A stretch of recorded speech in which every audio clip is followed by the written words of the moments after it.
The question is, and it's a long one, and I've given a long answer, so it's another one where, you know, I hope Facebook Live will behave itself, and Jessica, you can watch it from beginning to end, seeing as you're on time, even if I wasn't. How can I stop myself feeling confused and used in my relationship?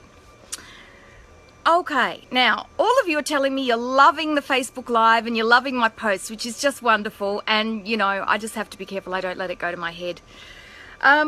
Hi Elizabeth, I really enjoyed watching you live on Facebook and reading your posts. Aren't you gorgeous, Jessica? Yeah, it's a bit of a well, you know, it's just a confusing day. That's what it is. It's just confusing. I'm walking round and round, and I do this every now and then, and it's usually an indicator that I'm not quite right, and I just need to listen to myself. So, you know, anyway, I'm here. That's the main thing. I dragged myself out of bed to be on time today.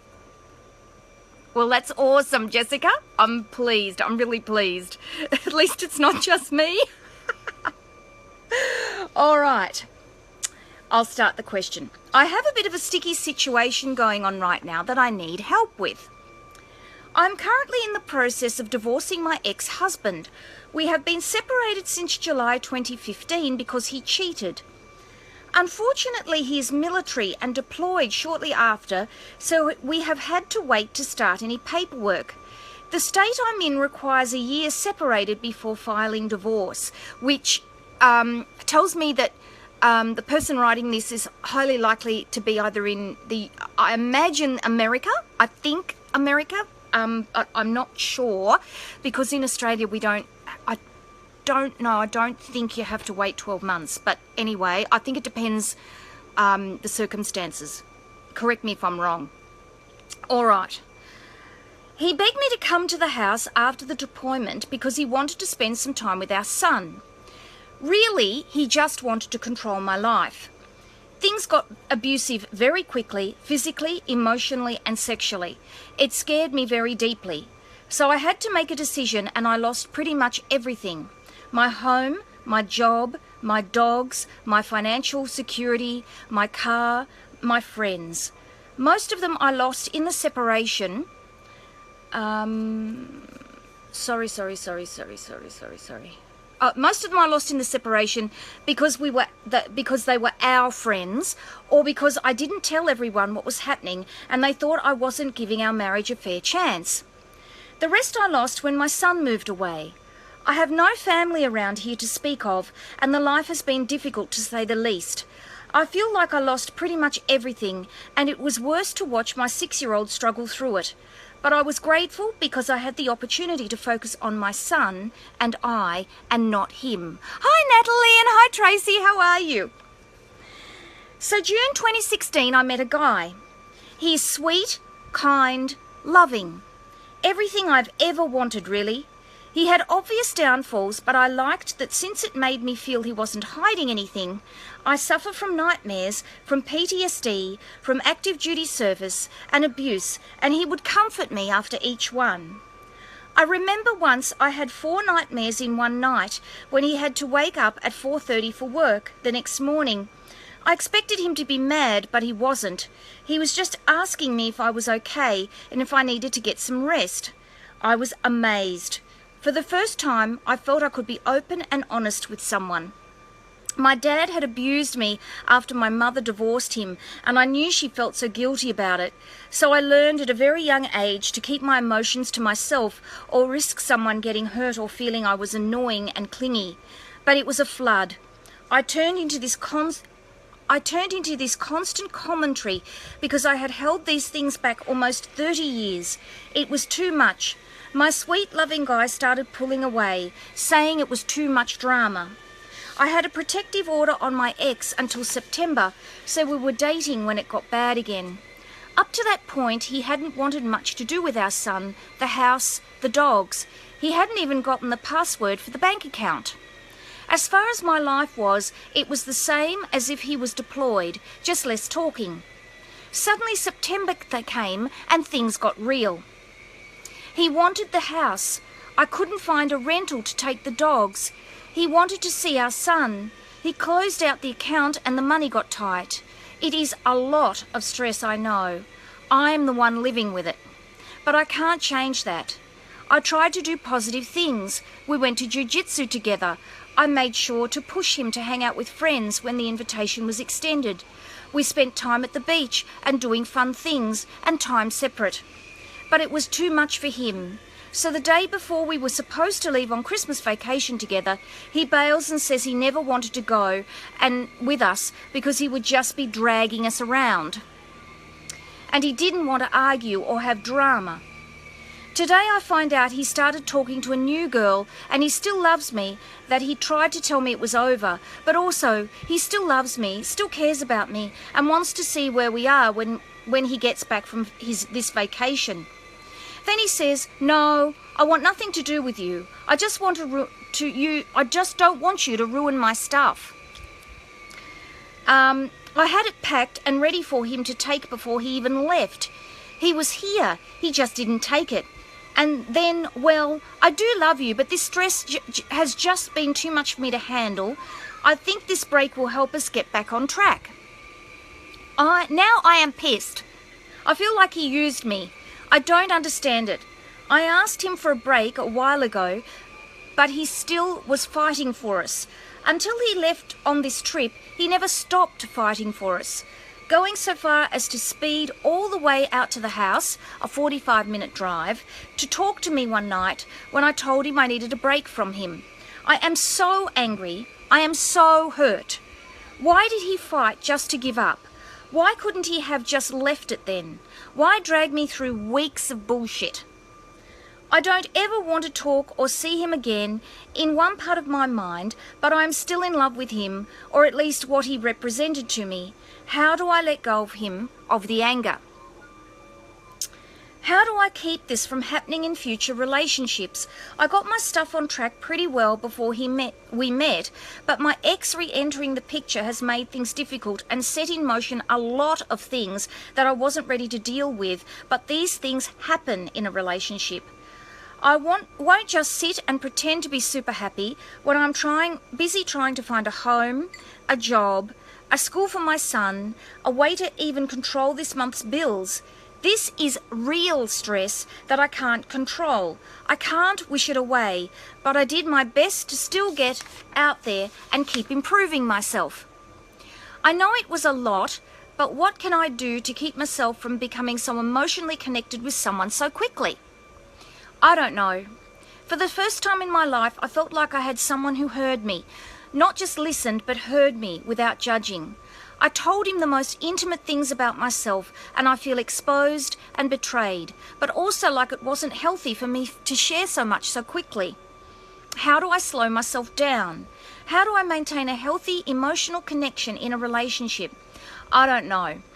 Part of me feels like he really is that sweet, supportive, loving guy who just got overwhelmed with my life, and I wonder if I had been able to not be so stressed all the time, so irritable, so difficult at times, if I'd just been able to slow down, how quickly he became the person I turned to for most of that stuff. We could have had a real chance at being happy together. Sorry for the long question and the slew of them mixed in there, but it is something that has been hurting me so badly. Honestly, I've never hurt this much in my life, and I'm just trying to find a way to deal with it and never to have to feel like this again. Oh wow, this is a big one. And I have got lots to talk about. In fact, I've written this morning 1, 2, 3, 4 pages of answer, which will go up on the blog in mid-May now.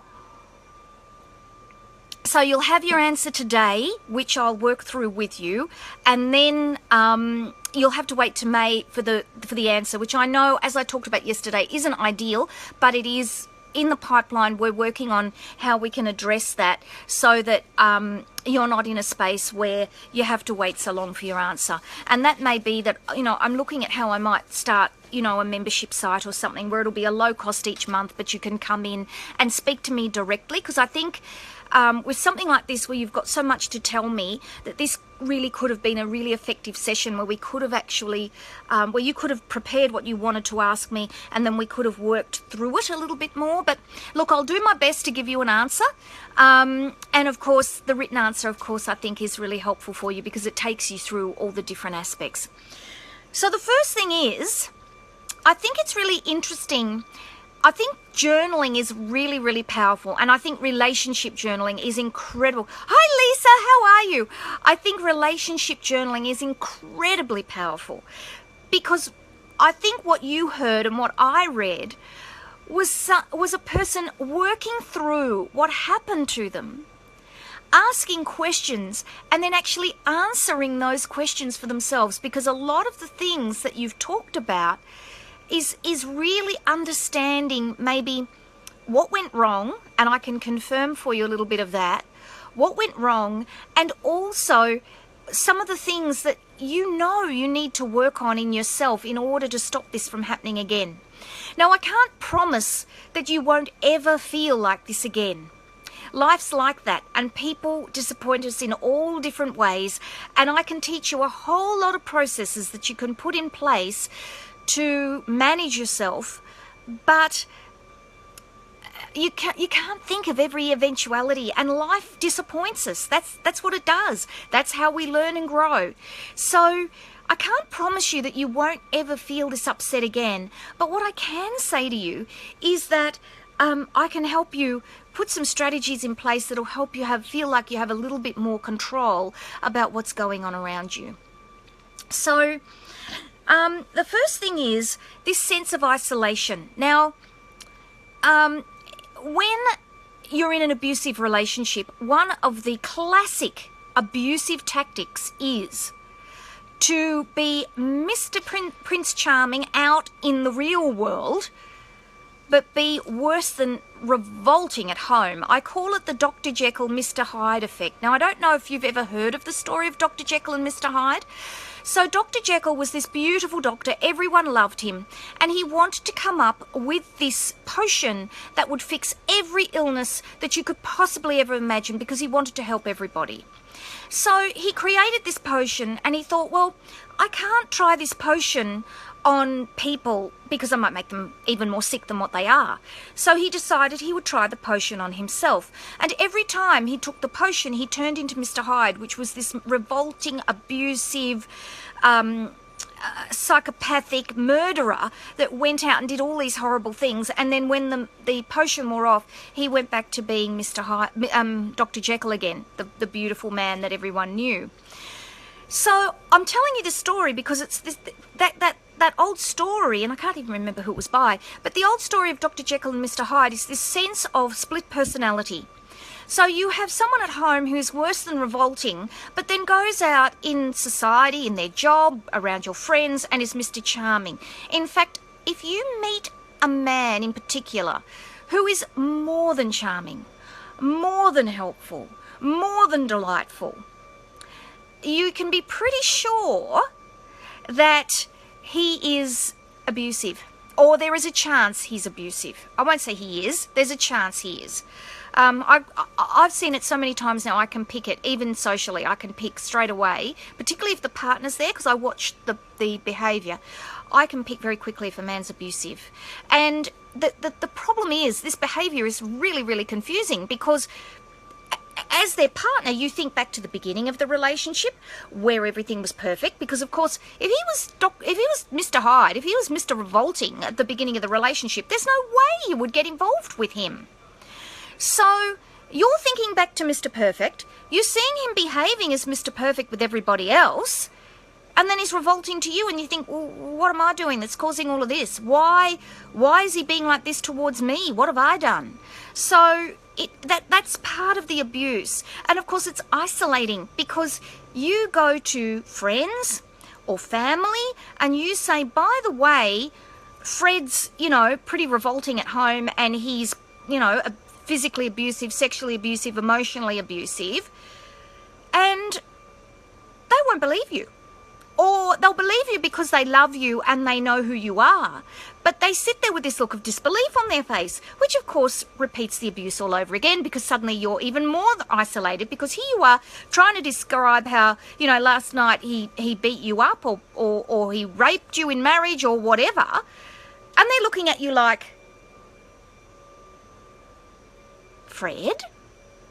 And so it's incredibly isolating, because you feel as if nobody really understands where you're coming from. So it's, you know, this whole concept of isolation, it then means that it can make it incredibly difficult for you to leave, which is what you've experienced. The first thing I want you to really do, and unfortunately I don't know where you are, I'm seriously thinking I might even put together a little form to get you to fill out some little bits for me, because I want to keep this confidential, but at the same time there's some bits and pieces that would be so helpful.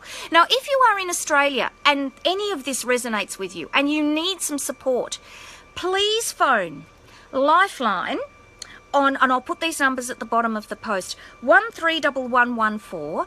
Don't call them in the evening, because they are overrun in the evening and they only have a certain number of lines. They actually don't have a shortage of volunteers, it's the lines. They only have a certain number of phone lines. And those phone lines get clogged. And I remember when I did my placement at Lifeline, I would literally put the phone down and it would ring again. I'd pick it up. I was trained to spend, you know, the short amount of time, 20, 40 minutes at the absolute max with a client, and I would talk to them. And then I would put the phone down. No sooner had I finished my notes than I would pick the phone up again. You know, the phone would be ringing and somebody would be picking it up, if not me. And it would just constant. And I'd be there, I'd do a 2.5, 3 hour shift, and it was constant. Exhausting, I'll have you know. So please, please, please call through the day if you want, because they have a referral database, and they are able to provide you with a referral to a domestic violence or family violence support centre in your area that you can go to, even just to have an intake appointment to get some strategies in place to help you manage yourself. Incredibly important. And of course, the other number you can call, and they have limited funding as well, so please persevere, is the Women's Information and Referral Exchange, which is 1300 134 130. So this is Australia. For the rest of the world, you need to be a super sleuth. There will be, I know, as I trawl around the web, reading different people's articles and looking at different things, I see helplines all the time. There will be helplines there with referrals for you to get some support. And I don't know how much support is available for you, but at least you can find a worker who can do a safety plan with you. Incredibly important. I am so pleased that after you left, when you took this guy back, that you're still with us and were able to write this letter. And I hope you are still with us, because we know when women decide to leave an abusive relationship, that is when they are at their most vulnerable. So it is so important now you have left that you put boundaries in place. And I'm going to talk to you about this. So particularly as you know, you've tried taking him back. It doesn't work. And there is this cycle that you can get very caught up in, where he pursues you, as he has, to come back and see your son. He's used guilt. You know, I want to see my son. You know, the 3 guilt tactics: fear, obligation, guilt. You felt obligated. He's your son's father. And so you let him come back. And of course, he has abused you all over again.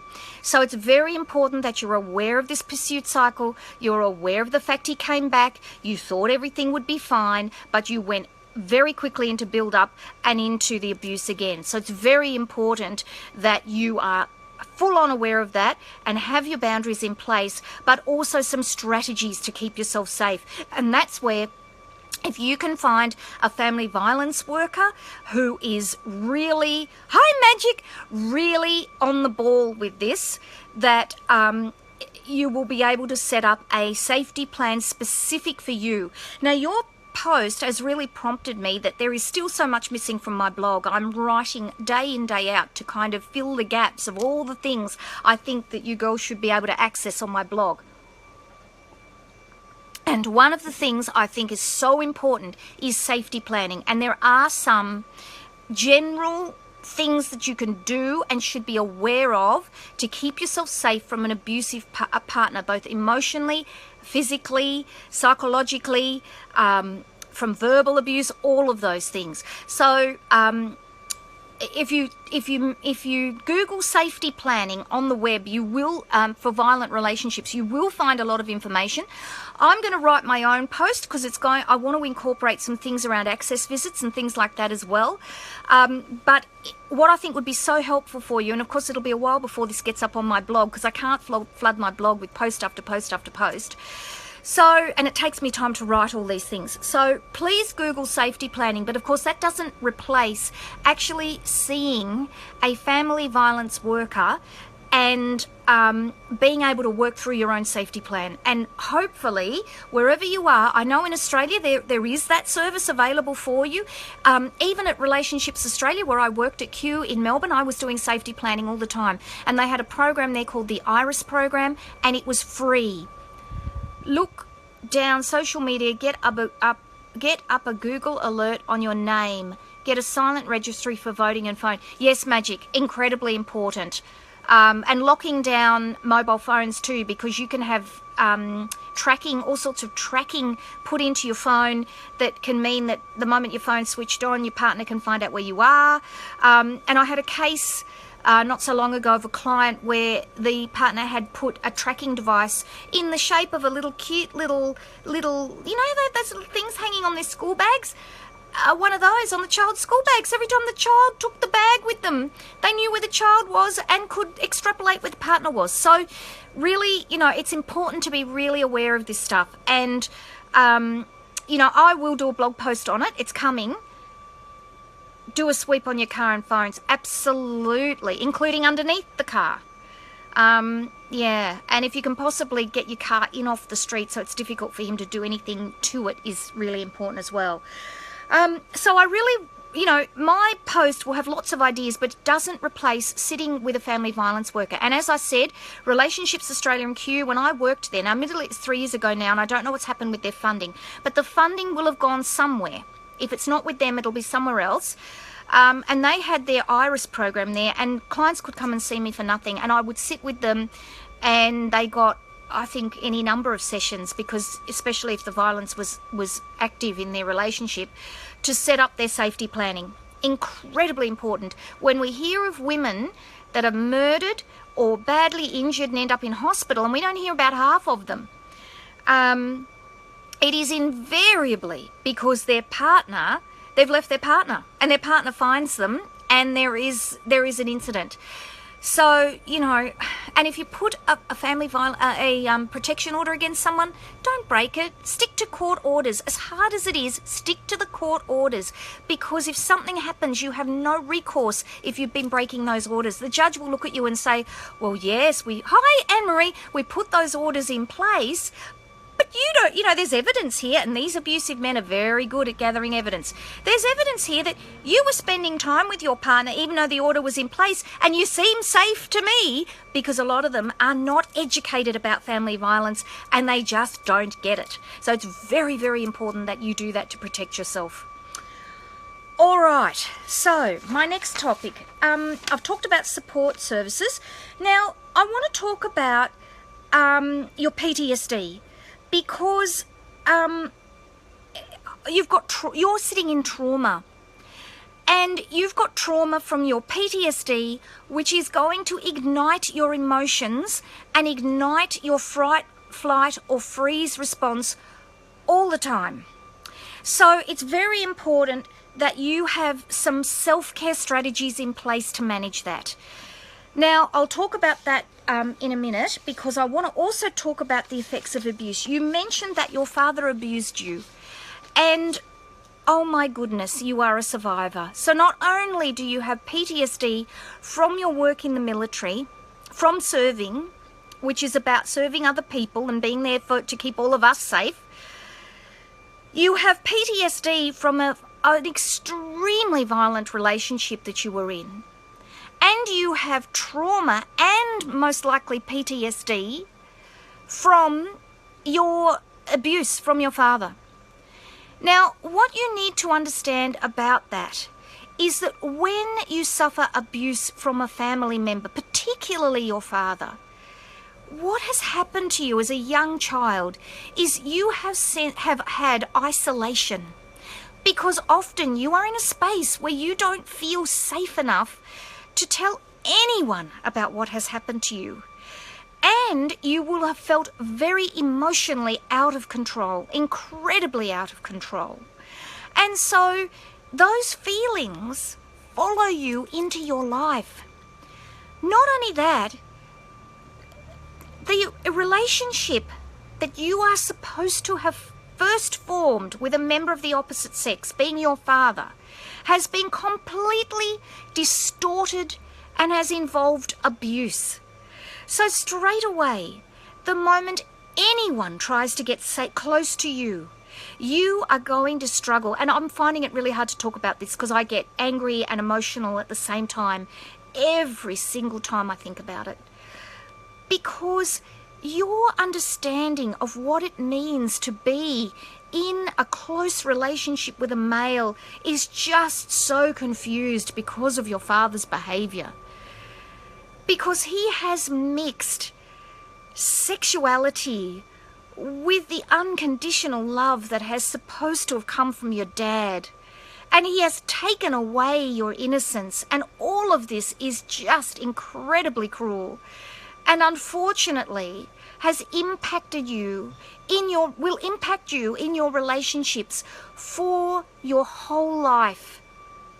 And it upsets me so much. I'm feeling really, it upsets me so much to talk about it because it's really unfair. Your childhood has been incredibly impacted by this, and you have been so out of control. You know, if I think about what you've described here, there's something about your mum sending you on access visits, which you've had no control over. Your mum may well have not had any control over. And then you've been with your dad and you've been at his mercy. I mean, it is just, it's awful. And so for you, when you're in a relationship with someone, you're going to have those trauma symptoms. If he does anything that triggers your PTSD that comes from this abusive relationship, quite apart from any relationships you've had previously that were abusive, quite apart from your experience serving in the military, your experiences with your dad, if he triggers those, you're going to go into trauma. And if he gets close to you, he's going to trigger this confusion that you've had about those boundaries around what it means to be in a close relationship with a man and what it means to be in an intimate relationship with a man, whether it's a friendship or it's a relationship. And unfortunately, what goes along with that is real struggle with boundaries. And that's what I've read all the way through your post, is you've had a real struggle with being able to name what you want, because in the past, in your childhood, you haven't been able to even go near what you wanted. And in fact, no one's been there for you at all. So straight away, you're going to struggle with being in intimate relationships. It's going to be really hard for you. And when people let you down or you feel isolated, those feelings are going to be so intense for you because it's how you felt from very young. It's what you've been left with in your life. And I feel this great, you must have times in your life where you feel so black and so depressed and so empty and as if nobody is there for you. And so when this new guy's come along, he has listened to you and you felt like you could empty out how you felt. And unfortunately, what can happen there when you go into this kind of feeling is you can mix up being in a relationship with someone and having them not just as your life partner and your support person, but having them there as your therapist. And it can mean that you lean on them just that little bit too much.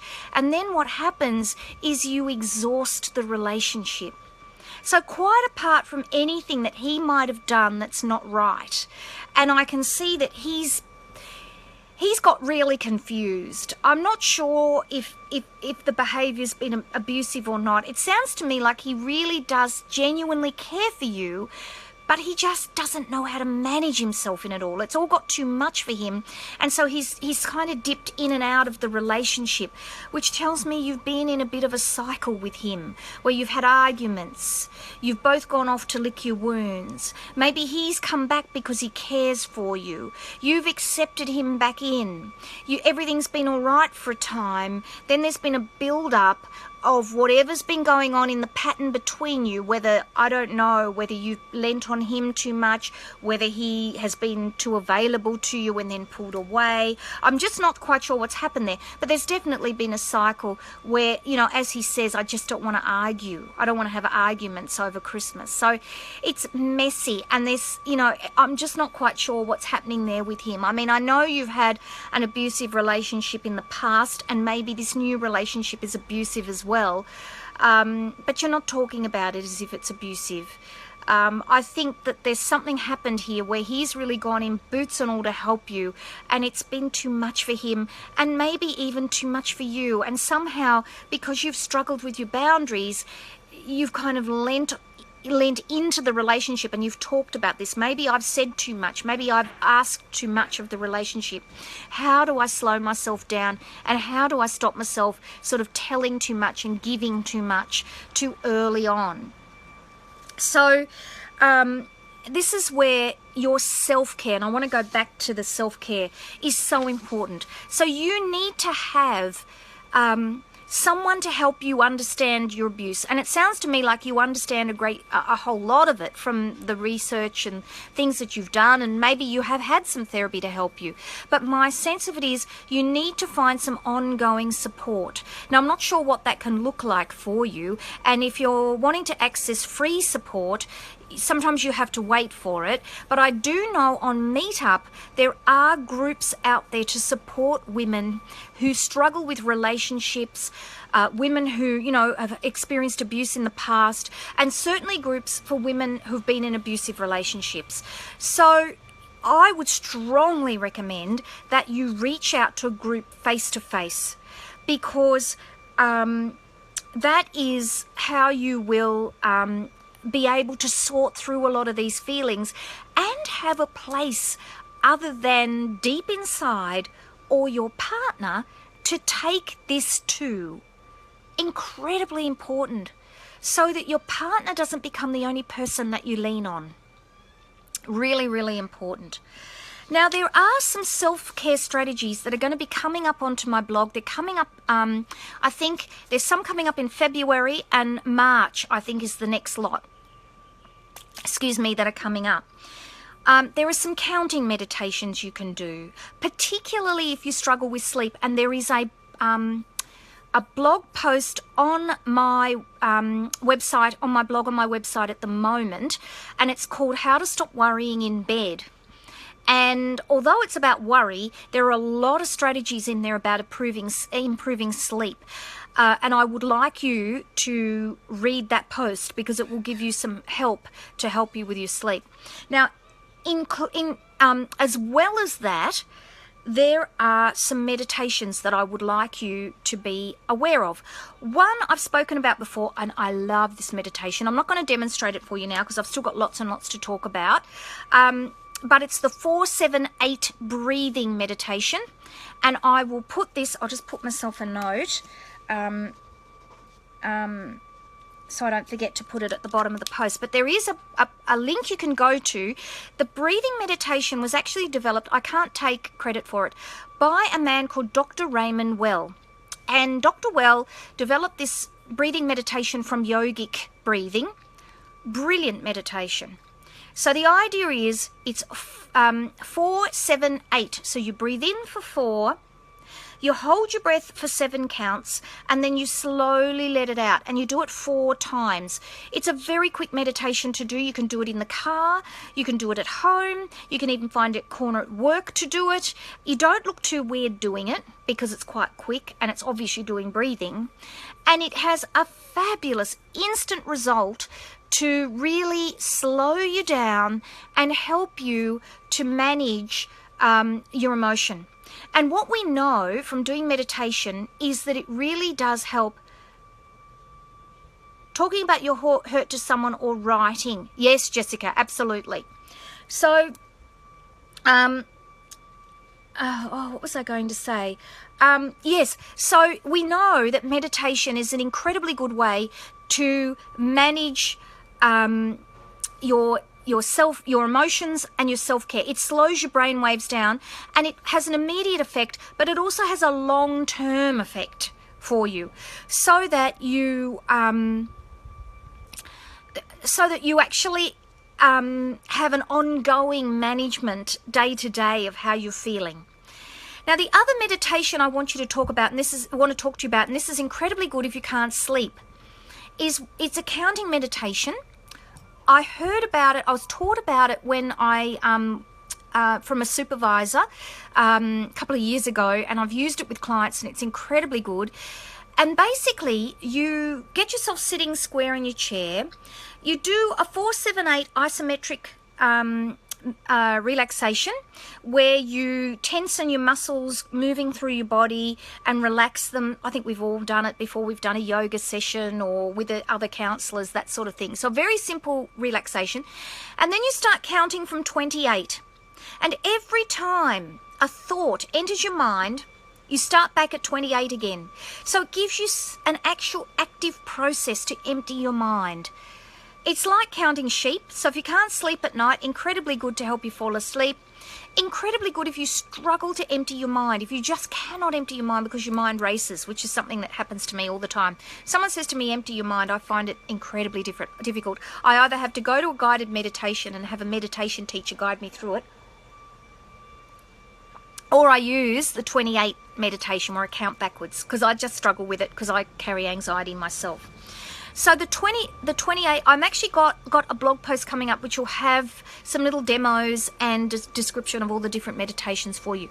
But that's coming. So the 28 meditation would be another good one to do, and this needs to be daily practice. The other thing I want you to do is create yourself a trauma emergency kit. So a PTSD trauma emergency kit. That post, I've got a post on how to make one of those that's coming up at the end of February. And I did a Facebook Live a few weeks back. It was late last year, called How Can I Manage My PTSD? It is still in the news feed within the group. So if you scroll back and just look for my Facebook Live, How Can I Manage My PTSD? And the information about how to set up the trauma emergency kit and a bit more about PTSD is in there. So you can watch that as well. And eventually, of course, that will all come up onto the drive. The other thing you need to do is to be managing your diet. People, who are in trauma and PTSD, they often struggle to look after themselves. Incredibly important to look after your diet and that you have a balanced diet. It doesn't hurt to take a multivitamin for women. Make sure you don't overdose on them, of course. But it doesn't hurt to do that every now and then as well, because if you are deficient in vitamins, particularly B vitamins, you will find that you will struggle to regulate your mood. So all of these things incredibly important for you in order to manage yourself. Now, you said to me, how can I slow myself down and not be too quick to get into that emotional connection within the relationship? Well, I've explained some of this, and that was sort of your main question at the end of it. And I've explained some of this throughout my answer, because I've talked a lot about the fact that you will struggle with boundaries and emotional connection because of your life's experience. But of course, it's important to recognise that that your experiences make you who you are. And we all have baggage. Just some of us have a bit more than others. And there is something hi Belinda, there is something incredibly powerful about your experiences and about what you learn from it and about how you help other people with those experiences. So always bear that in mind as you learn and grow with yourself. That's how you teach others, and that's incredibly powerful for you. So how can you slow yourself down? First thing is all those things I told you about self-care and recognizing that you really do need to practice self-care. You must get some support. Now, part of that, of course, is coming into the group. Part of that is reaching out to me. I'm so proud of you for writing this letter to me. It's been really, really fabulous to be able to read this and share it with the girls, because everybody learns. You don't know who else is sitting listening to this question and is experiencing life in a very similar way to you. So reaching out for help, coming into the group. I have got more activities coming. I have got a journal coming that's a boundaries journal that will help you work out your boundaries with all the common boundaries in relationships, whether you're currently in a relationship or contemplating going into a relationship. And we're going to work through this journal together in the group. So that will be something that is coming very soon. So that they're things you can access for free working with me, reading my blog, all that sort of thing. And then later on I will have some courses and more books that you can buy that will help you. So of course I'm going to plug myself. So working with me is a good way for you to do that. Now, the other thing you can do, of course, is making sure that you join, as I said, a support group or access some sort of therapy. And that's something I'm going to have to leave to you to sort out in wherever you are. Now, how can you slow down? Well, as I said, you're going to find it extremely difficult, because the moment somebody offers you that promise of connection, because of your confusion, because of your life's experience, and because you've been so isolated from very young and felt so misunderstood and so uncared for from very young, you will reach out really, really quickly to connect with somebody that offers you that kind of connection. So how do you slow yourself down? The short answer is you have to have great self-discipline. You need clarity in your boundaries, and my hope is that in the next couple of weeks I'm going to be able to help you to do that. You need clarity in your boundaries, and you need to have the safety plan with your ex-partner so you've got him managed, and then you need to have a whole set of boundaries that you have in place that you follow to the letter to keep you safe. Very important. So you don't fall into this trap of just inviting him into your life so quickly. It feels like he was living with you really, really quickly. It feels like you were telling him all about your life really, really quickly. So you need to be thinking about how you can put some boundaries in place for yourself to regulate how quickly that happens. And you really need to have concrete, irrefutable evidence to make you change those boundaries. Do you see what I'm saying? So this is about you. It's not about him. Hi, Mary. How are you, darling? This is about you. It's not about him at all. It's about you setting up what you want. I'm hearing an awful lot about what he wanted. He said we'd go away for Christmas. Then he said he didn't want to. Then he was talking to someone else. Then he said he did love me. Then he said he did want to come back. And, you know, there's something about you just going, okay, you can come back. I've got your stuff here. You know, you can take it when you like. That kind of thing. So, and I don't think that's helpful for you. I think it's nice for him. He knows you're there for him. But I don't think it's helpful for you.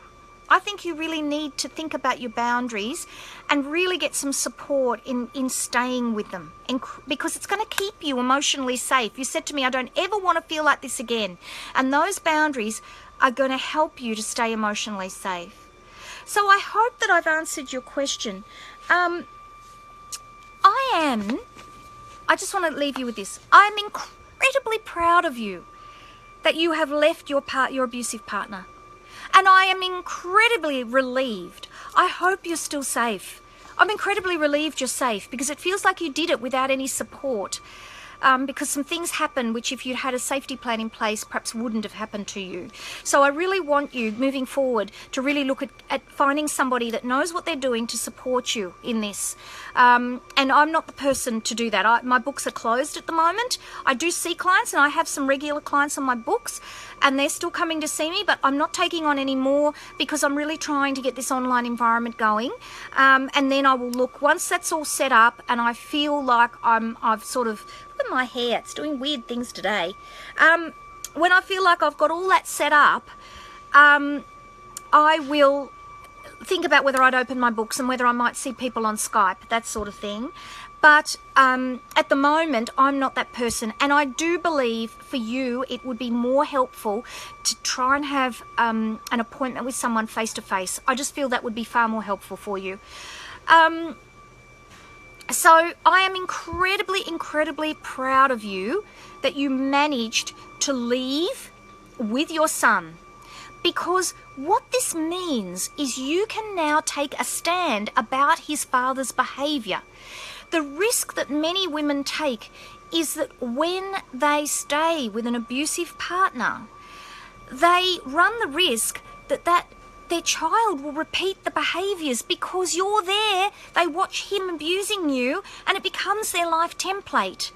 Whereas at least if you are separate, if he starts repeating the behaviour, what you can say is, Mummy loves Daddy. I love him because he is your father. But I cannot be with him because he does X, Y, Z. And I can see you doing that now. And it's not okay. And you need to know, darling, that that's not all right. Even if he's only 2 or 3 or 4 and he starts throwing things at you, you need to say, it's not okay to throw things. And when you grow up, if you throw things at people, if you throw things at your girlfriend or your wife, it won't be okay. That's why Mummy can't be with Daddy, because Daddy wouldn't stop. And I need you to learn that it's not okay to do that. If you feel upset, you need to tell Mummy, you need to use your words. That's how you parent. Sounds really easy when I say it, doesn't it? But unfortunately, you know, it's not easy because you're holding on to your own emotion every single time you do it. And some days you'll get it right and some days you won't. But you've taken a stand. That is incredibly important. The next thing is you need to take a stand about who comes into your life. You need to be teaching your son that he needs to have boundaries in place himself. And the best way you can do that is to demonstrate your boundaries in daily life. So that's about your parenting of him and what is and isn't okay, and being strong enough to hold on to that. And that's why you need some extra support. And also, it's about who comes into his life. Because the new partner that comes in, you need boundaries around, because every time you bring a new partner into your life, and I talk about this in my book very briefly in Stop Kissing Toads. Boy, oh boy, I learnt a lot watching my mother, because my parents got divorced when I was very young. And I watched my mother, and I learnt so much. And for some reason, I was able to take all this into my life. Maybe I was a born, I don't know, therapist, God knows, but I learned so much. But there is a risk that he will repeat. If you let people easily come into your life as a partner, that he will see this and he will repeat it. So you know, there's something about being really mindful of your beautiful boy in this. And you said, I've been able to concentrate on myself and my son. And I think that's incredibly important. Because this new person that comes into your life is going to be a role model for your son. And show him a healthy relationship. So it's very important that you work on that. Incredibly important, because the other thing you don't want him doing is repeating, perhaps selecting an abusive female partner. Because as much as I talk a lot about male abuse, women can be abusive too. They really can. And you don't want him choosing a female abusive partner either. So, you know, there's lots for you to work on. So I am incredibly proud of you for taking that stand. I really am, because you are an absolute survivor with everything that has happened to you. Your PTSD, my understanding is you've worked in the military, I think, along with your husband. I'm not sure, but there's something there about abuse there. There's abuse from your abusive relationship, and there's also the childhood abuse that you endured. You are a 100% survivor, because you are here. You wrote this letter and you want to go on the journey to understanding yourself and how you can be in the world a little bit better. And that is just fabulous, enormous, and so brave.